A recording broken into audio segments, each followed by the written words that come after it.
It's now my pleasure to call President Sean Desmond, President of the Young Lawyers Division of the Florida Bar.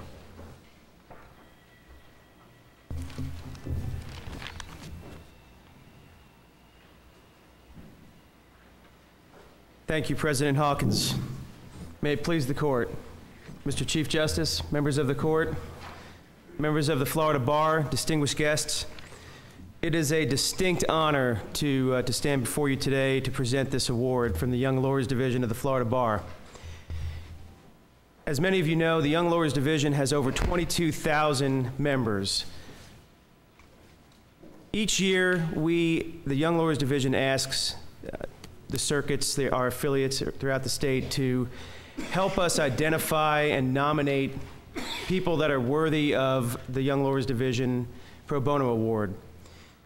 This year, when we sent out our announcements, we got back about 20 applications, and the committee that was in charge that I had appointed to help screen that and make a recommendation asked for some guidance, and I said, look, it's really hard to pick between these people. It's almost impossible. Everyone's amazing.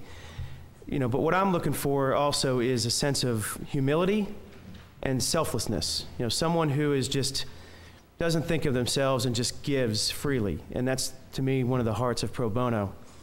And as we screened the applications, it just became evident as all the committee members began to recognize the recipient as the person that was deserving of this award. Timothy Moran is a remarkable person, and so I don't think I can do it as well as the application. I just want to read this to you. From May of 2009 until present, Mr. Moran has donated more than 600 hours of pro bono time, assisting more than 150 low-income clients, mostly in foreclosure defense, saving them from losing their homes.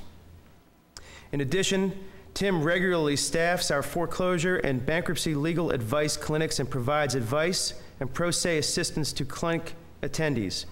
He is also assisting clients with probate and estate planning matters. He has a love for public interest advocacy. Tim has earned the admiration of community legal service staff and clients who nominated him. What is truly amazing about Timothy is that he was born with cerebral palsy and is confined to a wheelchair. He is unable to write, but utilizes FAMU law students to take notes during client interviews. These students learned valuable client interview skills in addition to providing assistance to Tim. He utilized computer technology, Dragon naturally speaking technology, to dictate and complete pleadings for his clients. Timothy has demonstrated his ability to get the job done with no task being too great or too small. His can-do attitude and great sense of humor make him one in a million. Timothy, I just want to say thank you personally from the Young Lawyers Division for exemplifying what we all aspire to do. And if you would, please come up and accept this award from the Young Lawyers Division.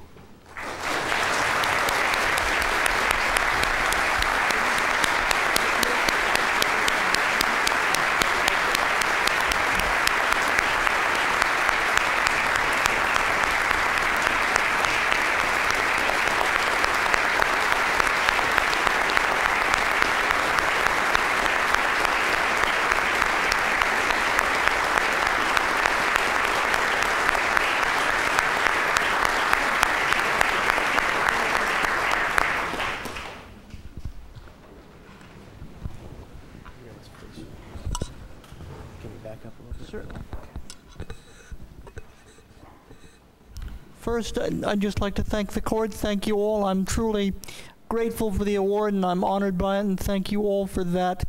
There's a quotation from a man named Stefan Graye that really hits home with me and my practice and my beliefs. I'd like to share it with you because it's one I think that we should all incorporate into our attitudes and our practice about pro bono work, and it is this: I only expect to pass through this world but once. Therefore, any kindness that I may do to any fellow human being, any good deed that I may do, let me not defer or neglect it. for I do not expect to pass this way again. And that's the truth of it. And that's the truth of it. We don't pass this way but once. The quotation really hit home with me, as I said before. You do pro bono work because it's the right thing to do. And I know that's hard to remember when, as has been pointed out before, our legal aid agencies are facing a crisis and so many budget cuts, and there's such a growing need for our demands and our services. When I'm faced with that reality, I like to think of a woman whom it was my pleasure to help through community legal services.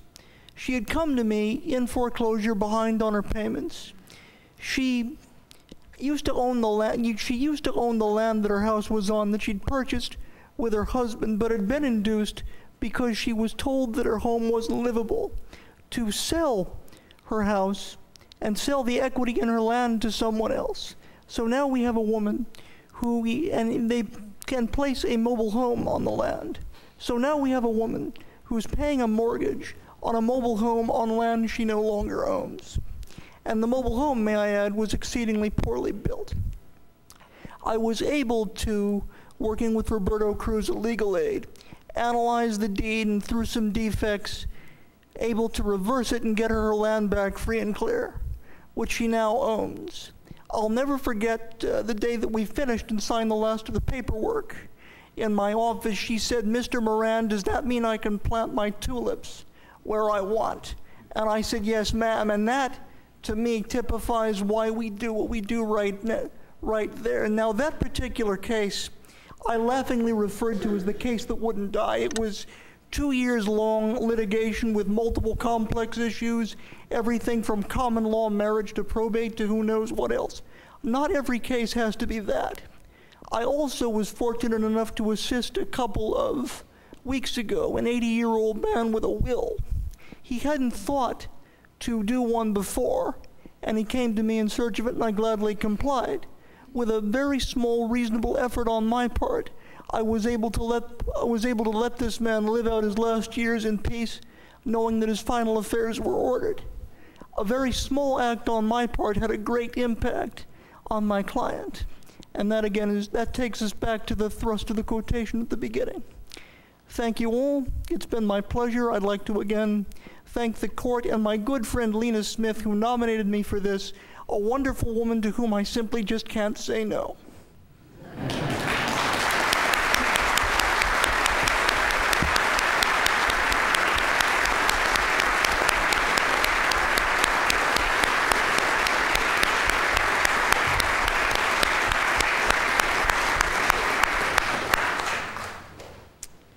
Thank you very much.